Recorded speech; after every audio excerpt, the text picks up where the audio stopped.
अस्सलाम वालेकुम जी। आज मैं आपको सिखा रही हूँ फमे बिस्किट बनाना, जिसे हम एलिफेंट ईयर्स भी कहते हैं और सीधे अगर साफ तरीके से कहा जाए तो हमारे पाकिस्तान में इसे हार्ट शेप की बाकरखानी कहा जाता है, जो नाश्तों में भी इस्तेमाल होती है और प्लस चाय के टाइम पे बिल्कुल बारीक से या मोटे साइज के बिस्किट्स बनते हैं आपकी अपनी चॉइस पर।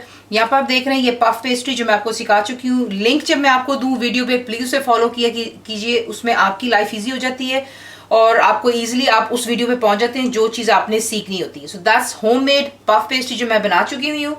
चीनी इसमें इस्तेमाल करें क्योंकि हम मीठी वाली बना रहे हैं। शुगर है, ग्रैन्युलेटेड शुगर इस्तेमाल कर लें। साथ ही आपको चाहिए इसके लिए सिनेमन पाउडर यानी कि दालचीनी का पाउडर। देखिए जो ये बिस्किट्स होते हैं इसमें बहुत से फ्लेवर्स आप बना सकते हैं। इसमें मीठा भी बनता है, नमकीन भी बनते हैं और चॉकलेट भी आप लगा सकते हैं, जो आपका दिल चाहे। तो आज हम जो बना रहे हैं वो चीनी और सिनेमन का है और अवन को आप प्रीहीट कर लेंगे 180 सेंटीग्रेड, 350 फ़ारेनहाइट और गैस मार्क 4 पर 15 मिनट पहले, जैसा आपको हमेशा सिखाया। बेकिंग के लिए एक बेकिंग ट्रे चाहिए होगा, उस पर आप लगा लेंगे बेकिंग पेपर। तो आपको दिखाते हैं कि इसकी तैयारी हम क्या कर लेते हैं। जो चीनी है और इसमें हम डाल रहे हैं सिनेमन पाउडर। इसे डाल करके अच्छे से मिक्स कर लें। अगर आपको ज़्यादा सिनेमन का जायका पसंद है यानी कि दालचीनी का, आप ज़्यादा भी ऐड कर सकते हैं, लेकिन ज़्यादा डालने से होता है कि थोड़ा सा स्ट्रॉन्ग हो जाता है, लेकिन ये बड़ा ज़बरदस्त इसकी खुशबू भी आती है और जायका भी आपका बिल्कुल चेंज होता है, जिस तरह एप्पल पाई वगैरह के लिए हम इसको इस्तेमाल करते हैं। ये एक साइड पर कर लेते हैं। यहाँ पर हमारी पफ पेस्ट्री है। क्या करेंगे आप, यहाँ पर पहले जैसे आपको सिखाया है कि आप इसको डस्ट करते हैं और उसके बाद अच्छी तरह दोनों साइड पर, ताकि ये चिपकेगा नहीं।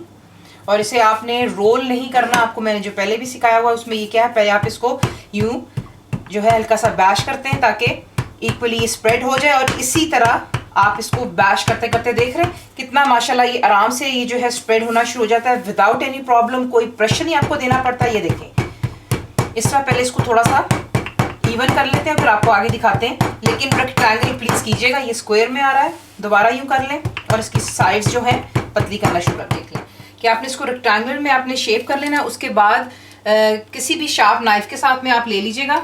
ये मैं बटर नाइफ इस्तेमाल कर रही हूँ और इसकी जो थोड़ी सी रफ एजेस हैं, थोड़ा सा इसको नीट करने के लिए साइड से रिमूव कर लेते हैं और ये देख लें इस तरह सिंपली आप देख लें रिमूव हो गया। ये आपको होम में पफ पेस्ट्री जो सिखाई है ज़रूर ट्राई कीजिएगा। घर में चीज़ें बना लेनी चाहिए, आसान होती हैं। उसके बाद आप क्या करेंगे, आप जो ये शुगर और सिनेमन है आप इसे दिल खोल करके इस पर यूँ स्प्रेड कीजिएगा। ये ऑब्वियसली काफ़ी मीठा बनता है। यूँ आप इस पर डाल लीजिएगा पहले।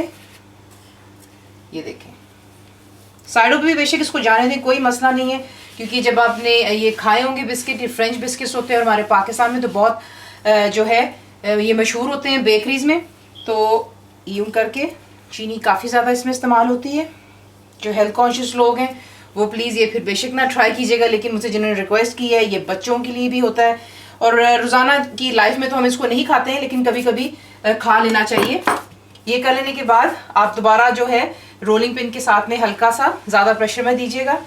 इसको ज़रा यूँ कर लेते हैं। उसमें ये है कि चीनी जो है हमारी पफ पेस्ट्री के अंदर में थोड़ी सी बैठ सी जाती है।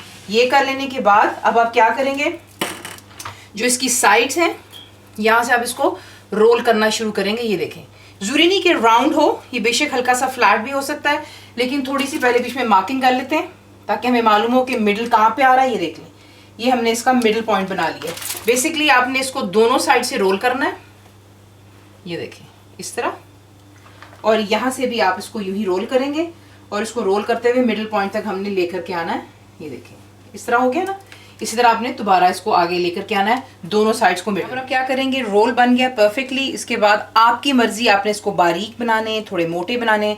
मैं थोड़ी सी ज़रा जो है मोटे साइज़ के बना रही हूँ। ये देख लें, यूँ आप इसको निकालते चले जाएंगे और थोड़ी डिस्टेंस पे रखिएगा, क्योंकि ये पकने के बाद जो है थोड़े से स्प्रेड भी होते हैं।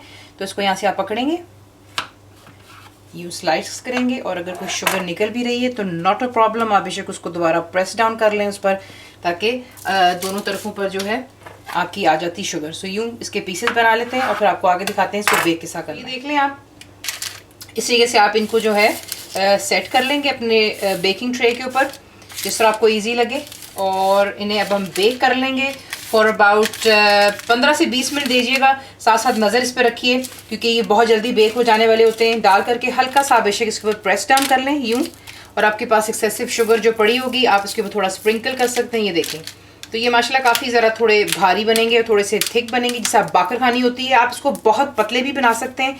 इट्स इंटायरली कि आप किस तरह इसको काट करके बनाना चाहते हैं।